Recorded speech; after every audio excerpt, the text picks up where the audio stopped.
This is the Bomb from Vietnam with your explosive extra on Octane Infinity TV. It is Monday, April the 19th. My favorite time of year, ladies and gentlemen, is the first weekend of the NBA playoffs, and the 2010 playoffs are now underway. The first weekend was certainly one just filled with excitement. So let me recap the 8 games that were on the schedule this past Saturday and Sunday. First, starting off with the opening game on Saturday, the Chicago Bulls visiting the Cleveland Cavaliers. The Cavs ran away with that victory, 96-83. However, from observing that game, the game may be even closer than the score at the final score had indicated. The Bulls made a nice little run in the second half to make things close, but Cleveland proves they have just way too much depth and put them away when they needed to. Now, a couple things I want to comment on that game. First, the Cavs won the rebounding battle 37-31, largely in part to Shaq's presence. He only played 24 minutes, but he was certainly able to keep Joakim Noah, one of the league leading rebounders, off the glass. He walked away with 8 rebounds, just a little under his average. 8 is still a lot of rebounds, fellas, but still, Cleveland has a lot of depth, particularly in the front court too, and the Bulls front court really is going to have to step up their game if they're going to if they're going to make this competitive series for Cleveland. It can't be just Noah. Taj Gibson and especially Luol Deng will need to step up their game.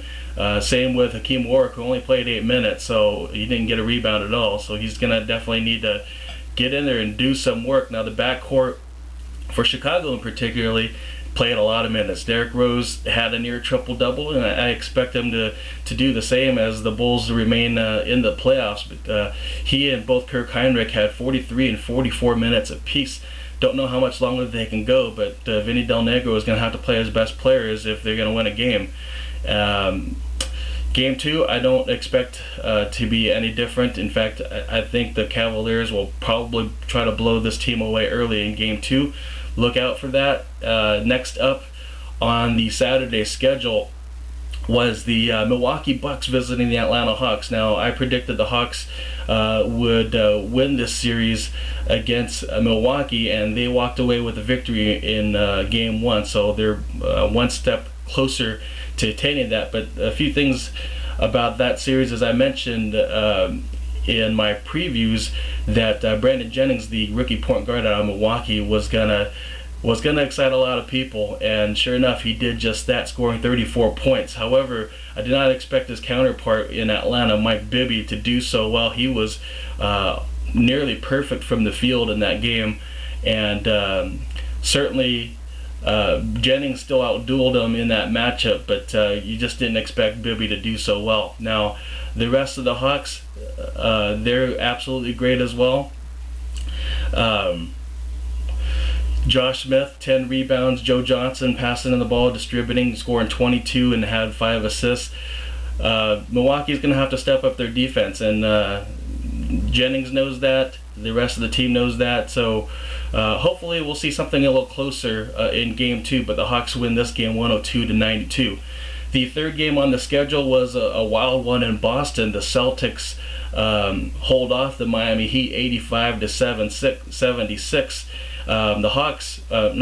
The Heat actually led this game at the half, but all that physical wear and tear just started to get into them in the fourth quarter. In fact, there was a physical exchange that led to Quentin Richardson getting an elbow from Kevin Garnett.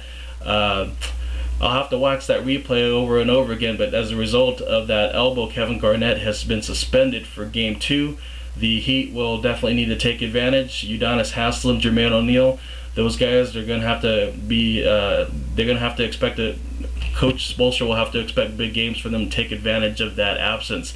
So look for Game 2 to be very competitive, and perhaps Miami might steal a victory in Boston, as I did predict the Heat to win this series. So maybe that might prove to be true if the Heat can walk away with the victory in Game 2. So look out for that. Final game on the Saturday schedule was the Utah Jazz visiting the Denver Nuggets, the matchup that I consider the main event of the 8 playoff series in the 2010 playoffs. This one did not disappoint. Both teams were on fire. The final score of this game was the Nuggets 126 to 113 for Utah, and Carmelo Anthony particularly just heating up everywhere, and he finished with 42 points, which is a career playoff high for him. Bad news for the Utah Jazz in that loss was I didn't know Andre. First of all, I didn't know Andre Kirilenko wasn't going to be playing, and secondly, I saw a nasty little injury happen to Mehmet Okur in that game. It turns out it was an Achilles injury that will now keep him out for the rest of this series. So look for Denver to exploit that mismatch at center. So Nene may have a series and may be a bigger part of the series than you think. I predicted the Nuggets would win its 7 games without a core. It may actually be sooner, so look out for that.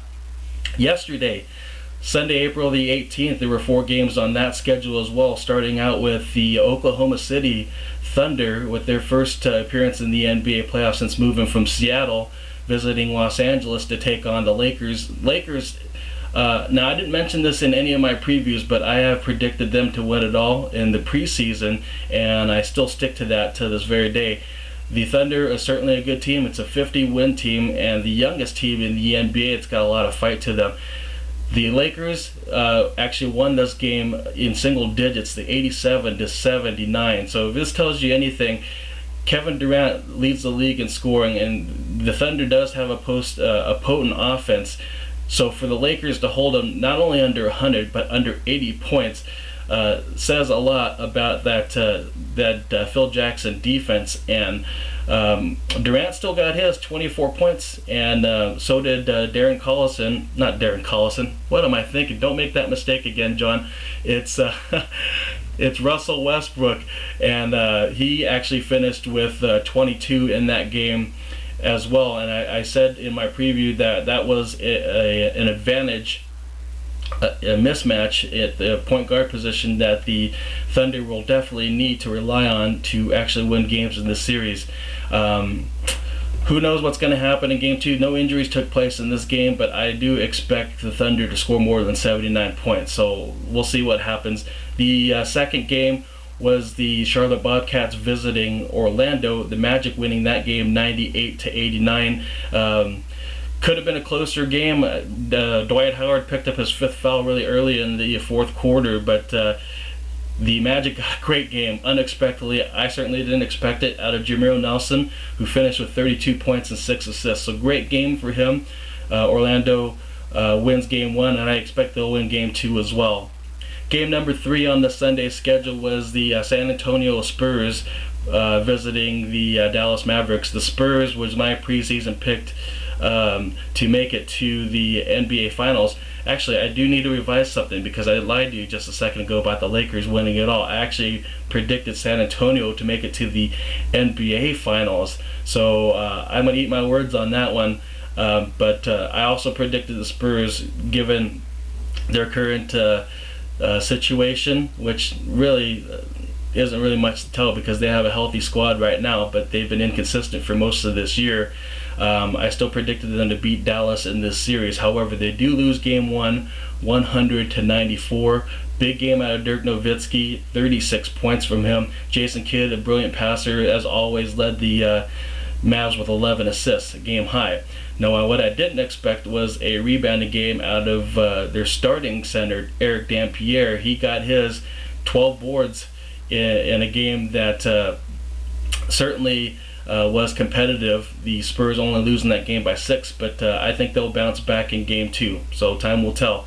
The final game pits my hometown Portland Trailblazers visiting the Phoenix Suns, and what a game it was. I got to sit with the rest of the game from Octane Infinity to watch this last night. Exciting. I did predict the Blazers to win this series in 6 games. As I said before, I'll say it again, this team is deep in talent. So deep that without Greg Oden, without Joel Prisbilla, without Brandon Roy, they still have the tools to beat this Phoenix Suns team, and they proved it last night. It required all 48 minutes to do it, but the Blazers did a great job and put away Phoenix 105 to 100. Andre Miller was an absolute stud. Steve Nash, his counterpart, finished with 25 points and 9 assists, but he couldn't do anything with Andre Miller. Miller finished with 31 points and 8 assists himself, leading the Blazers to victory. Now, am I getting too far ahead here by saying the Blazers are going to win Game 2? Mark my words on that one. For now, this has been your Explosive Extra. I'm the Bomb from Vietnam. Thanks for watching.